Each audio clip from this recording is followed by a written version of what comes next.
Blanca Turrubiate-Simpson still remembers the moment her phone rang. On the other end, Alex Murdaugh. His voice wasn't steady. It wasn't grieving. It was something else entirely. Something that made her blood turn cold. Blanca, they're gone. And the second she heard those words, she froze. Because nothing in his voice sounded like a man destroyed. It sounded like a man prepared. For decades, the Murdaughs, a prestigious legal dynasty from South Carolina, lived above suspicion. Elite lawyers, old money influence, a sprawling 1,700-acre estate known as Moselle. Their name opened doors. Until the night of June 7th, 2021. That night changed everything. Maggie Murdaugh, loving mother, wife, anchor of her family. Paul, her 22-year-old son, troubled by a past boat crash scandal that nearly destroyed the family's reputation. They were found shot to death near the dog kennels on the estate. The man who claimed to have discovered their bodies, Alex himself, convicted in 2023, sentenced to life in prison. But what you're about to hear comes from a woman who lived in that house, a woman who says she saw the cracks before the verdict, a woman who believes there are pieces of the puzzle no jury ever got to see. Her name is Blanca Turrubiate-Simpson, and this is the story behind the Murdaugh shadow. The Murdaugh name once carried weight like few others in South Carolina. 3 generations of prosecutors, a law firm with power over multiple counties. But beneath the surface, corruption, financial ruin, addiction to opioids, and mounting lawsuits. By 2021, their world was crumbling. Paul's boat crash case, the death of 19-year-old Mallory Beach, had already stained their name. The legal pressure was closing in. Their secret finances were on the verge of exposure. And Moselle, that sprawling property, once a symbol of glamour and serenity, would become a crime scene. On June 7, 2021, just after 10 p.m., Alex called 911, his voice shaky, his words rushed. "My wife and son, they've been shot badly."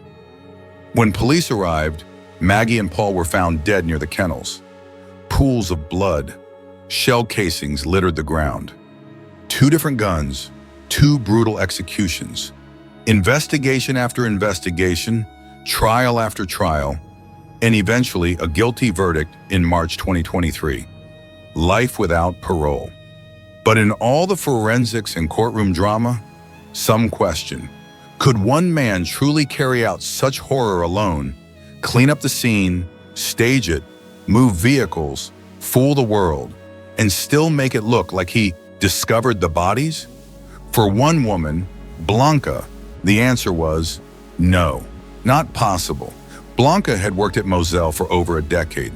She saw how things were supposed to be, where cars parked, how family members moved, how life worked. The morning after the murders, when she arrived at Moselle, her eyes caught something off. Maggie's Mercedes, parked where it never should be, on the right side instead of the usual left. Inside Maggie's suitcase, her purse, her belongings, as if she was planning a trip, not a stay. To Blanca, that was a signal. This was not Maggie's last night by choice. Then other details, pajamas and underwear laid on the laundry room floor. A housekeeping habit Maggie never violated. Lights on, doors unlocked, objects moved. Everything slightly but decisively wrong. The prosecution argued Alex pulled everything off in a tight 20-minute window. Murder, cleanup, staging, relocation, driving, changing clothes, going to parents' home. To Blanca, that timeline made no sense. Not alone, not without help. And then there were the dogs. On the 911 call, a familiar hound, extremely sensitive to strangers, starts barking the moment Alex begins talking. Blanca knew that bark was fear, not confusion. It meant someone unfamiliar was on the property, someone besides Alex. In her book Within the House of Murdaugh, Blanca makes the explosive claim. Alex did not act alone. He called people, the cleaners, to Moselle that night. Not assassins, not accomplices who shot guns. Helpers, people who could move cars, clean up, stage the crime scene, hide weapons, and vanish. She believes they used remote service roads, back entrances to the estate that only insiders knew about. She claims to know who they are, more than one person.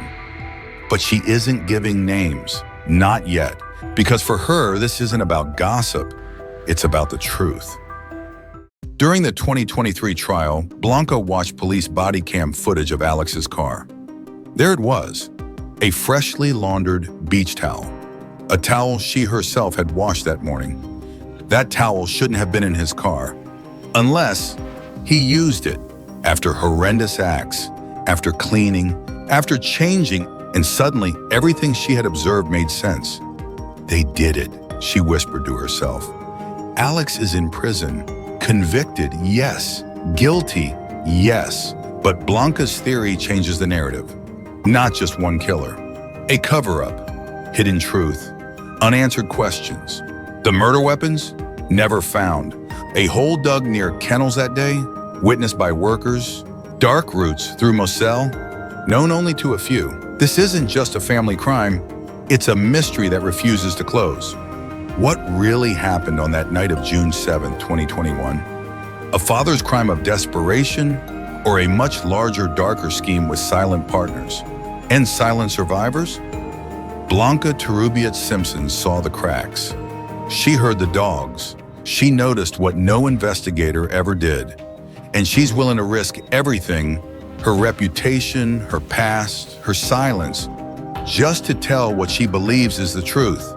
You tell me, do you think Alex Murdaugh acted alone? Or are we all missing the real story? Comment below, and I'll see you in the next one. If you enjoyed this video, consider supporting the channel by leaving a like and subscribing. Thank you, and I'll see you in the next one.